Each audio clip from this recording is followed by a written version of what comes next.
Dear students, welcome to this module on role of vitamins and minerals in exercise. Micronutrients, namely the vitamins and minerals, play an important role in energy production, hemoglobin synthesis, maintenance of bone health, adequate immune functions and protection of body against oxidative damages. They assist with synthesis and repair of muscle tissue during recovery from exercise and also protect from injuries. Exercises stress many of these metabolic pathways where micronutrients are very much essential and required, and exercise training may result in muscle biochemical adaptations that increase the micronutrient needs. Routine exercise may also increase the turnover and loss of these micronutrients from the body, especially the vitamins and minerals. As a result, the greater intake for micronutrients may be required, especially to cover the increased needs for building, repair and maintenance of lean body mass in athletes especially. You will be able to understand the role of different vitamins and minerals in exercise. Study the process of vitamin and mineral utilization during the process of exercise. Now, if we look into the vitamin D requirements, vitamin D is required for an adequate calcium absorption, regulation of serum calcium and phosphorus levels, and also promotion of bone health, which is very important for an athlete during an event. Vitamin D also regulates the development and homeostasis of the nervous system and also the skeletal muscle. Athletes who live at northern institutes or who train primarily indoors throughout the year, such as the gymnasts and figure skaters, are at risk for poor vitamin D status, especially if they do not consume foods fortified with vitamin D or also the sunshine. These athletes would benefit from the vitamin D foods at the DRI levels which are recommended for which is adequate. And also, in addition to vitamin D levels, the special concern is for the antioxidants, which are the vitamin C, E, beta carotene and selenium. The antioxidant nutrients, as we all know, are the oxidation processes that are protected and are reversed. Vitamin C, E, beta carotene and selenium play important role from the oxidative damage that happens to the cells and tissues. Because exercise can increase the oxygen consumption by 10 to 15 folds with the normal person, it has been hypothesized that long-term exercise produces a constant T-oxidative stress on the muscles and other cells, leading to lipid peroxidation of the membranes. Although short-term exercise may increase levels of lipid peroxide byproducts, habitual exercise has been shown to result in an augmented antioxidant system and also reduce lipid peroxidation. Thus, a well-trained exercise may depend fully on the antioxidant nutrients, and evidences on antioxidant supplements enhance the physical performance of the athletes. Athletes at greater risk for the poor antioxidant intakes are those following a low-fat diets, restricting the energy intakes or limiting the dietary intakes of the fruits and other forms of fiber-rich foods. The evidence that a combination of all these fiber-rich foods, there is little evidence that antioxidant supplements enhance the physical performance. Athletes are at great risk for poor antioxidant intakes are those who follow a low-fat diet, restrict energy intakes or limit dietary intakes for fruits, vegetables which are seasonally available, and the whole grams and grains which are good sources for fiber as well. The evidence that a combination of antioxidants or single antioxidants such as vitamin E may be helpful in reducing the inflammation and muscle soreness during the recovery process from intense exercise remains unclear. Although the ergogenic potential of vitamin E concerning the physical performance has not been clearly documented. But however, the endurance of the athletes may have a higher need for these vitamins. Indeed, vitamin E reduces the lipid peroxidation during aerobic endurance exercises and have a limited effect with strength training, and may alternate exercise induced DNA damage and hence enhance a recovery process in certain active individuals during the exercise. However, more research is needed to know these factors. Athletes should be advised not to exceed the tolerable upper intake levels UL for antioxidants, because higher dosage of these antioxidants could be pro-oxidative with potential negative effects too. And hence, when we know about these vitamin C, which is a water soluble food supplements, do seem to have the ergogenic effect, the energy giving effect, if the diet provides adequate amount of this particular nutrient, vitamin C. Because strenuous and the prolonged exercise may have shown to increase the need for vitamin C especially. The physical performance can be compromised with marginal vitamin C status or deficiency. Athletes who participate in habitual, prolonged, strenuous exercise should consume at least 1000 milligrams of vitamin C daily from the sumptuous citrus fruits which are available seasonally. And when we move on to what about the vitamin E requirements, the antioxidant function of vitamin E deserves special mention here, as the evidence for relationship between physical activity and oxidative stress is accumulating rapidly. Cells are equipped with many mechanisms such as the antioxidant vitamin C and E and to defend against damage by free radicals, but in some situations these defenses can be overwhelmed. Prolonged high intensity activity enhances the production of damaging free radicals in the body. The consequences may be as minor as temporary inflammation or an extensive damage to the DNA, which happens in hopes of preventing the oxidative damage to the muscles. Many athletes and active people are taking mega doses of vitamin E, even though studies examining vitamin E supplementations are lacking. One study has reported that 300 milligrams of vitamin E daily reduces the exercise induced oxidative damage in the cyclists. However, clearly the more research is needed on this, but it automatically has the antioxidative role that is very much essential from this antioxidant rich sources of fruits and vegetables. These are the vitamin requirements during exercise. And when we look into the mineral requirements, minerals such as calcium, iron, zinc, magnesium are all very much needed. The primary mineral low in the diet of the athletes, especially the female athletes, are calcium, iron, zinc, magnesium, and low intake of these minerals over the period of time are often due to energy restriction or avoidance of animal based products. However, if we look into the calcium requirements, calcium, as we all know, is an especially important nutrient, micronutrient, mineral for growth, maintenance, repair of bones, tissues, maintenance of blood calcium levels, regulation of muscle contraction, nerve conduction, and normal blood clotting mechanisms. Inadequate dietary calcium and vitamin D will automatically increase the risk of low bone mineral density, which will be a great problem to an athlete and especially during exercise. And if energy intakes are low, the dairy products and other calcium rich foods are usually inadequate in the daily menu or eliminated from the diet very much easily. And the menstrual dysfunction is also present because of these deficiencies. Supplementation with food sources of calcium and vitamin D should be determined very much after nutritional assessment.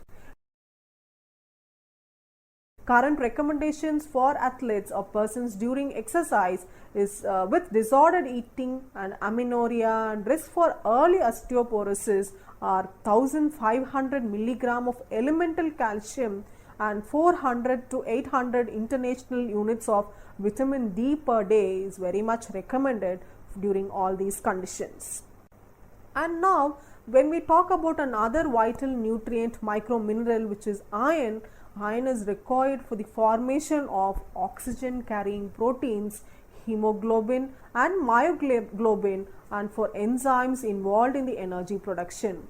Oxygen carrying capacity, which is very much essential during an exercise for endurance exercises as well as normal function of the nervous, behavioral and immune systems. Iron depletion with low iron stores is one of the most prevalent nutritional deficiencies observed among the athletes, especially involved in different sports. Iron deficiency with or without anemia can impair muscle function and limit the work capacity. Iron requirements for endurance athletes, especially the distance runners, are increased by approximately 70% than the normal athletes. Athletes who are vegetarians or regular blood donors should aim for more iron rich foods with greater intake for iron, that is more than that is recommended for the recommended dietary allowances, which is more than 8 milligrams for men and women respectively. The physically active young women, especially those who engage in endurance activities such as distance running, are prone to iron deficiency. Physical activity can affect the iron status in several ways. For one thing, iron losses in sweat can contribute to iron deficiency, even though the sweat of trained athletes contain less iron than the sweat of others. The other adaptive process that happens in the body. For another reason, the red blood cells destruction can lead to iron loss. Blood cells are squashed when body tissues such as the soles of the feet make high impact contact with an unyielding surface such as the ground. Perhaps more significant than these losses are deficits that is caused by poor iron absorption in some athletes and high demands of muscles for iron containing molecules of the mitochondria and the muscle proteins, which is more essential during these endurance activity of the athletes and other persons during the sport events. Especially if we look into the myoglobin, in addition, physical activity may cause small blood losses through this digestive tract and at least in some athletes. Iron deficiency affects these athletes and especially the sports persons due to various factors, and young women than men are more affected and physically active people are no exception. Habitually, low intake of iron rich foods and iron losses may be the reason for such iron deficiencies. Even short-term moderate aerobic activity has been shown to compromise the women's iron status. Now, if we look in detail on the iron recommendations for athletes, the best strategy concerning the iron depends on the individual. Many menstruating women probably border on iron deficiency even without the iron losses incurred by physical activity.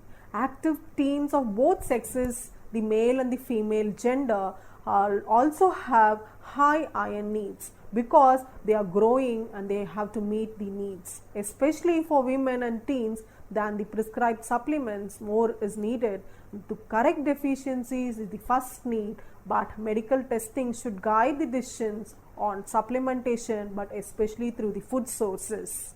Now, having known about the iron, the other micro mineral which is essential is zinc.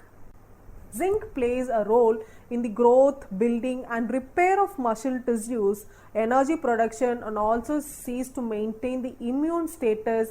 Diets low in animal proteins, especially the lean meat, high in fiber and vegetarian diets are particularly associated with decreased zinc intake. Zinc status has been shown to directly affect the thyroid hormone functions and its levels, the basal metabolic rate, and also protein use, which in turn can negatively affect the health and the physical performance of an exerciser. The survey data indicate that a large number of North Americans have zinc deficiencies that is very much below the recommended allowances. Athletes, particularly the females, are at risk with this zinc deficiency when they are particularly vegetarians. The impact of low zinc on zinc status is too difficult to measure because clear assessment criteria have not been yet established, and plasma zinc concentrations may not reflect the changes that is happening in the whole body zinc status. Decreases in the cardiorespiratory function, muscle strength and endurance have been noted with poor zinc status in the body. The upper limit for zinc is 40 milligrams. Athletes should be cautioned against single dose zinc supplements because they often exceed this amount, and unnecessary zinc supplementations may lead to lower the HDL cholesterol, the high density lipoproteins, which are said to be the good cholesterols, and nutrient imbalances may happen and interfere with the absorption of other nutrients such as iron and copper. Hence, care must be taken in supplementation of zinc too. Further, the benefits of zinc supplementation to physical performance has to be established in detail. And now moving on to the next mineral to see about magnesium, also plays a variety of roles in cellular metabolism, especially the glycolysis, fat and protein metabolism, and regulates the membrane stability and also the neuromuscular, cardiovascular, immunity and hormonal functions. Magnesium deficiencies usually impair the endurance performance of the exerciser by increasing the oxygen requirements to complete such maximal exercises. Athletes in weight class and body conscious sports such as wrestling, gymnastics and tennis have been reported to consume inadequate dietary magnesium. Athletes should be educated on the good food sources of magnesium, and in athletes with low magnesium status, supplementation might be beneficial, and especially through the food sources. And having seen about magnesium, the other microminerals which are needed are sodium, chloride and potassium. Sodium is a critical electrolyte, particularly for athletes with heavy sweat losses. Many endurance athletes will require much more than the upper limit for sodium and chloride. Sports drinks containing sodium and potassium as well as carbohydrate are recommended for athletes, especially in the endurance events that is happening for more than 2 hours. Potassium is also another important mineral for fluid and electrolyte balance, nerve transmission and active transport mechanisms during intense exercise will help the plasma potassium concentrations that tend to decline to lesser degrees that sodium would do. A diet rich in variety of fresh vegetables and fruits which are seasonally available, along with combination of nuts, seeds and dairy foods, lean meats, whole grains and grams is usually considered adequate to meet all these mineral requirements and also to maintain the potassium status among these athletes and the exercise performers. In addition to these vitamins and minerals, we also have to know the fluids and its electrolytes that supports the activities during the exercise activity. The body relies on watery fluids as the medium for all of its life supporting chemistry in the body. Its needs for water surpasses its need for any other nutrient. If the body loses too much water, its chemistry becomes compromised. Obviously, the body loses water via sweat, breathing costs water too, and also we see that the roots are significant and dehydration becomes a threat always to an exercise performer. Dehydration's first symptom is fatigue. As we all know, a water loss of even 1 to 2% in the body weight can reduce a person's capacity to do the much required the muscular work. With water loss of about 7%, a person is even likely to collapse, and hence we have to be very careful on monitoring the fluid requirements in the human body. When we look into the fluid losses via sweat, recalling that the working muscles produce heat as a byproduct of the adenosine triphosphate ATP breakdown, the body cools itself by sweating. Each liter of sweat is distributed among 600 calories of heat, preventing a rise in the body temperature of almost 10 degrees Celsius. The body routes through the different parts and routes its blood supply through the capillaries just under the skin, and the skin secretes sweat to evaporate and cool the skin, and thus this underlying mechanism in the blood that is happening has the flow back to cool the deeper body chambers too. And also it may reflect in two conditions, namely hyperthermia and hypothermia. If we look into hyperthermia, in hot humid weather, sweat doesn't evaporate as well because the surrounding air is already laden with water. Body heat builds up too and triggers the maximum sweating. But without sweat evaporation, light cooling takes place. In such conditions, if we see, the active people during exercise must take precautions to prevent the heat stroke. The only way to prevent the heat stroke is to drink enough fluid before and during the activity, and rest in shade, and during the activity when tired, wear lightweight clothing that allows the evaporation process to take place. Hence, the danger of rubber or heavy suits that supposedly promote weight loss during physical activity promote profuse sweating and prevent sweat evaporation and invite heat strokes. If you ever experience any of these symptoms, what we should do is we have to list in the margin, stop the activity, sip fluids, seek the shade and ask for help.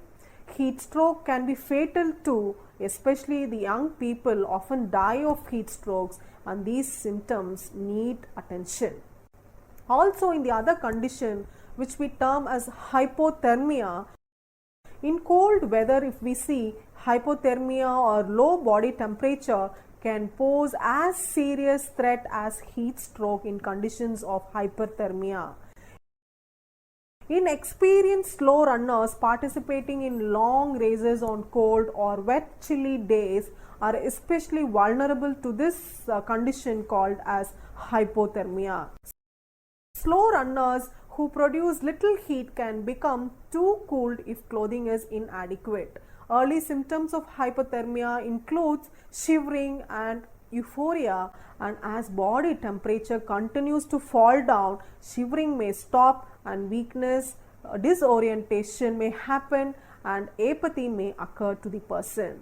Each of these symptoms can impair a person's ability to exercise and act against a further drop in the body temperature.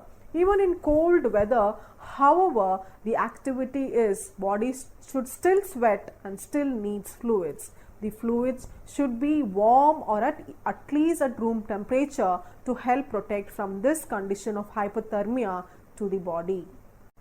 Now, we will have to know about the fluid replacements via the hydration process. Endurance athletes can easily lose 1 to 1.5 liters or more of fluids during each hour of the activity during the exercise. To prepare for fluid losses, a person must hydrate before activity to replace fluid losses, and also the person must rehydrate during and after activity as well. Athletes, if we see, who are preparing for competitions are often advised to drink extra amounts of fluids in the days immediately beforehand, especially if they are still training. The extra water is not stored in the body at all, but drinking extra water ensures maximum hydration in the body at the start of the event. Some crunches and athletes withhold the maximum water during practice because they mistakenly believe that the body adapts to use less water and this will somehow be beneficial. This false and dangerous idea has caused some athletes their health and some their lives. Full hydration is imperative for every athlete both during training and during competition.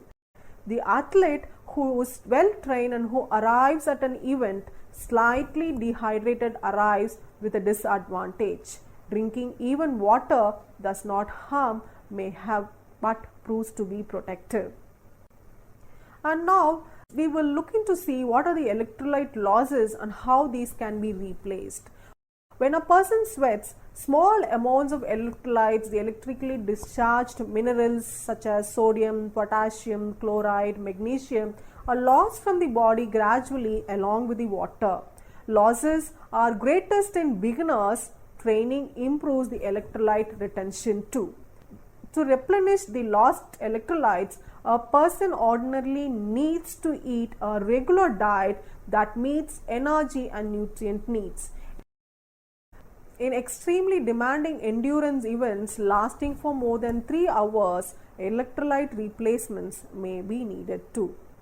Electrolyte or salt tablets always cause water to flow out of the tissues easily into the gastrointestinal tract, and also see that the electrolyte flow happens easily, and potassium losses irritates the stomach and cause vomiting. Thus, these tablets can worsen dehydration and impair the performance in several ways, and hence we should be careful to monitor the electrolyte losses and also see that the replacement happens without any damages.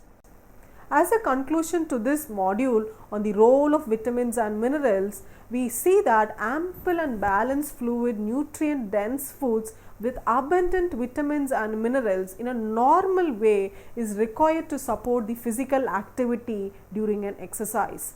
The person who wants to exercise very much physically will apply accurate nutrition knowledge along with dedication to rigorous training that will also support the needs. A diet that provides ample fluid and consists of variety of nutrient dense seasonal foods in quantities to meet energy needs will certainly enhance not only the athletic performance but the overall health as well. Training and genetics being equal would win a competition. The athlete who habitually consumes the inadequate amounts of needed nutrients, or the competitor who arrives at the event with a long history of full nutrient stores and will meet automatically the metabolic needs of the human body. Thank you.